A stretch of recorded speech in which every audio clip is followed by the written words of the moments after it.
And we have to remember that we have house Negroes amongst us. And Mayor Eric Adams, you are from those house Negroes. Some have wondered why I've called Mayor Adam a house Negro. Let's listen to some of the comments made by Mayor Adam, and we'll then listen to a little bit of Malcolm regarding the definition of a house Negro. But let's listen first to Mayor Adam. Humanity should be angry. Yes, I stand with Israel. Yes, I stand with the Jewish community. But most importantly, I stand with humanity. I stand with human behavior that should never reach this depth.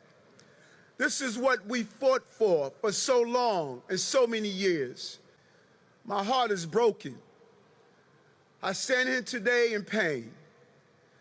But I wanted to stand by those candles as one at a time we light them. Because we have to light our path for the future. We cannot allow the darkness of the actions we witness to turn us into who they are. That is what their goal is. But I'm clear, Israel has a right to defend itself. Israel has a right to protect itself. It is crucial that we do not allow anything to take us off of our pursuit of peace. All I can say to you as a New Yorker, as the mayor of this city and all of its diversity and all of its wonders, this is a painful day for our city and our country, and it's a painful day for humanity. Now let's listen to Malcolm's definition of a house Negro. And the house Negro always looked out for his master. When the field Negroes got too much out of line, he held them back in check. He put them back on the plantation. The house Negro could afford to do that because he lived better than the field Negro. He ate better, he dressed better, and he lived in a better house. He lived right up next to his master in the attic or the basement. He ate the same food his master ate and wore his same clothes. And he could talk just like his master, good diction. And he loved his master more than his master loved himself. That's why he didn't want his master hurt. If the master got sick, he'd say, "What's the matter, boss? We sick?" When the master's house caught a fire, he'd try and put the fire out. He didn't want his master's house burned. He never wanted his master's property threatened. And he was more defensive of it than the master was. That was the house Negro. And when Mayor Adam disregards the pain, the hurt that the civilians of Palestine are going through, he doesn't understand that, as Malcolm said, they are like the field Negro who despise their master, who has been controlling them for 75 years, and who pray to be freed from the destruction and oppression at the hands of their master. Let's listen to what the field Negro was. But then you had some field Negroes who lived in huts, had nothing to lose. They wore the worst kind of clothes, they ate the worst food, and they caught hell. They felt the sting of the lash. They hated their master. Oh, yes, they did. If the master got sick, they prayed that the master died. If the master's house caught a fire, they prayed for a strong wind to come along. This was the difference between the two. And today you still have house Negroes and field Negroes. And like our brother Malcolm X, whom many may not agree with his approach, him being very upfront, but as he stated, in today's day and time, we still have some house Negroes and some field Negroes.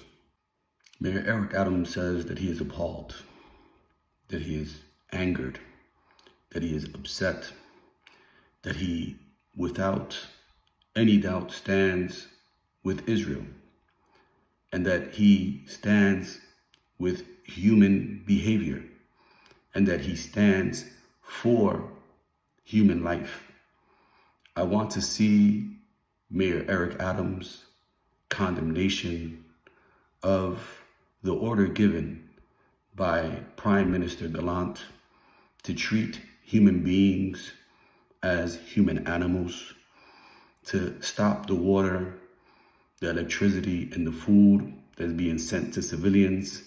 I want to see that same anger, that same rage, that same pain that Mayor Adams had for human life being taken on the Israeli side, that he demonstrates that same condemnation against Israel with the same force and passion that he did when he stood and said, we are with Israel and Israel has every right to defend itself.